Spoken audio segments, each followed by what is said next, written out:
എല്ലാവർക്കും നമസ്കാരം. ഞാനിന്ന് കടങ്കഥയും പഴഞ്ചൊല്ലുമായല്ല വന്നിരിക്കുന്നത്. ഇന്നൊരു പഴഞ്ചൊൽ കഥയുമായാണ് വന്നിരിക്കുന്നത്. ആടിനെ പട്ടിയാക്കുക, ഇതാണ് ഒരു പഴഞ്ചൊല്ല്.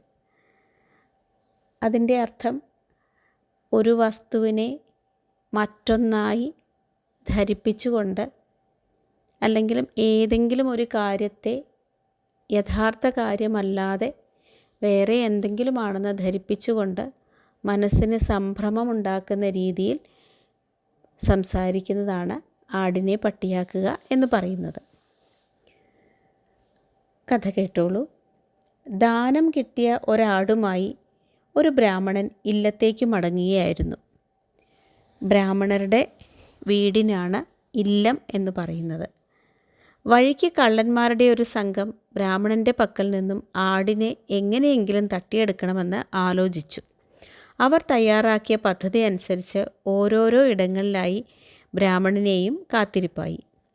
ബ്രാഹ്മണൻ ആടുമായി അടുത്തെത്തിയപ്പോൾ ആദ്യത്തെ കള്ളൻ ചോദിച്ചു, "തിരുമേനി എങ്ങോട്ടാ ഈ പട്ടിയുമായി?" "എന്ത് പട്ടിയോ? നിനക്ക് കണ്ണു കണ്ടൂടെയോ ശുംഭ?" ബ്രാഹ്മണൻ കോപിഷ്ഠനായി ആടിനെ തെളിച്ചുകൊണ്ട് മുന്നോട്ട് നടന്നു. ഏറെ ചെല്ലും മുമ്പേ മറ്റൊരുവൻ വഴിയിൽ പ്രത്യക്ഷനായി. അവൻ നമ്പൂതിരിയെ കണ്ടപാടെ ചോദിച്ചു, "നല്ല പട്ടി, ഇതിനെന്തു വില നൽകി തിരുമേനി?" "പട്ടിയോ? തനിക്കും കണ്ണു കണ്ടൂടെ?" ബ്രാഹ്മണൻ ആടുമായി വീണ്ടും നടന്നു. അടുത്ത വളവിൽ വെച്ച് മറ്റൊരുവൻ അറിയേണ്ടത് പട്ടി ആണോ പെണ്ണോ എന്നാണ്. ഇത്രയുമായപ്പോൾ നമ്പൂതിരിക്ക് ശങ്കയായി. ഇത് പട്ടി തന്നെ ആയിരിക്കുമോ? ഇല്ലത്തേക്ക് ചെന്നാൽ പിന്നെ പുലിവാലാകും. അതിനു മുമ്പ് ഈ ജന്തുവിനെ ഉപേക്ഷിക്കുകയാവും ബുദ്ധി. ബ്രാഹ്മണൻ ആടിനെ വഴിയിൽ ഉപേക്ഷിച്ച് മുന്നോട്ട് നടന്നു. കള്ളന്മാർ ഒത്തുകൂടി ആടിനെ എങ്ങനെ പങ്കുവയ്ക്കണമെന്ന് ആലോചിക്കുകയായിരുന്നു അപ്പോൾ. ബ്രാഹ്മണൻ്റെ കയ്യിലിരുന്നത് ശരിക്കും ഒരു ആട്ടിൻകുട്ടി തന്നെയായിരുന്നു. പക്ഷേ കള്ളന്മാർ വന്നു പറഞ്ഞ് ആ ആടിനെ പട്ടിയാണെന്ന് ബ്രാഹ്മണനെ കൊണ്ട് ധരിപ്പിച്ചു.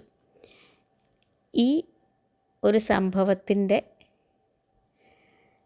കഥ ഈ പഴഞ്ചൊല്ലുമായിട്ട് ചേർന്ന് നിൽക്കുന്നതാണ്.